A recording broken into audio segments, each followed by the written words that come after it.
Day 5 of Sri and Dewani's trial in the Western Cape High Court has adjourned, and News 24's Roy McKenzie was sitting through proceedings today. He's joining me in studio to talk a little bit more about them. Roy, thanks for joining me. Hi, Drisha. Yeah. Now, what happened today? Well, it was another interesting day when Sri and Dewani's sexuality again came into play, which has obviously been a bit of a recurring theme, and there was quite a dramatic ruling by the judge where she ruled that evidence about his sexuality was not admissible, and it was not relevant to the case, and it did not prove motive, which potentially is a very devastating blow for the state, because I think a lot of their case was based on that. So everyone's wondering what their next, angle is going to be, because essentially that's been pulled from right underneath them. Right, let's look back at that. So the state were trying to prove that Sri and Dewani was gay, essentially, or is gay, and didn't want to be in a relationship with Annie, therefore had motive to try and kill her. But all of that's been discarded. It seems that way. That's the thing. So, yes, that was what they were trying to show, and that obviously would prove motive, according to the state's case.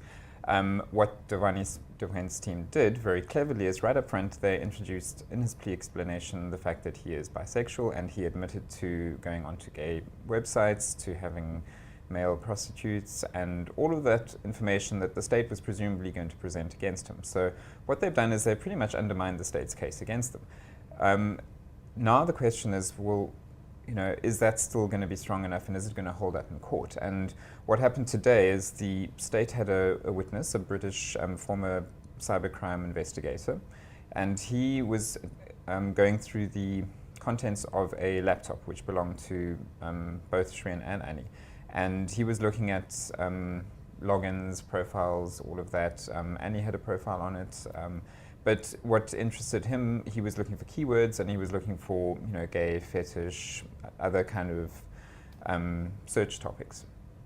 And there was an exchange of emails from 2009, which is the year before they married, and even the year before they met and probably started dating, in which now obviously it was the contents of these were not really disclosed, but in it seemed like there were fairly sexually explicit emails with him and another man whose name was not disclosed, obviously to protect him.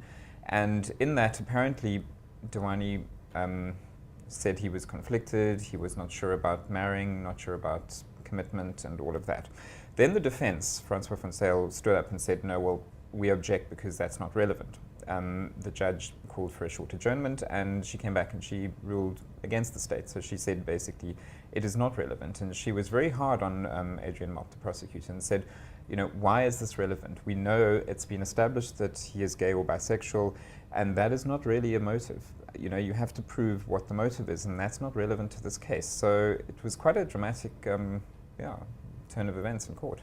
And we all assumed that would be what the state really goes for. So the state, I'm sure, is scrambling around for another calling card, or perhaps they have one lined up. Well, one hopes so. That's the thing. And they were a little bit challenged today as well, because the junior prosecutor was off sick yesterday as well. And it turns out has chicken pox, so the trial has been adjourned till Monday.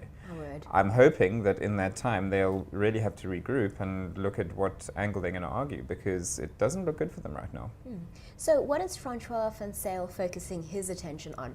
We know that earlier this week and even yesterday he was trying to prove that Kwabe was actually the one who pulled the trigger instead of Mngeni. What is he directing his attention to? Well, that obviously didn't come up in court today, but what he's been trying to do is just to challenge every area. So we had the warrant officer who took the statement from Dewani at the Cape Grace Hotel on the night of the hijacking. So he testified very clearly, and he admitted to Van Zyl under oath, during his testimony, that Dewani did not make the statement under oath. He did not put his hand up and say, "So help me God," which obviously is casting doubt on the statement and the procedures of the police during the investigation. So that's really the angle he's going for, just to try and discredit everything and just cast doubt, because obviously that's, a conviction has to be proved beyond reasonable doubt. And if there's any questions, well, it's going to, it'll be good for the defense's case. Now, I ask you this every day, but how is the Hindocha family doing? What does Shreen look like? He was quite animated today, it seemed. he was following very intently, and sometimes the hearing's not so good. So you could see he was kind of sitting forward and trying to listen. His eyebrows were raised, so he was definitely sort of frowning, and at times agreeing and disagreeing and nodding. So yeah, quite attentive and present here. And the Hindocha family? I think the same as every day. It's obviously a difficult thing for both families, and they appear and they kind of sit there and very emotionless. I think trying to just be strong and trying to just get through it.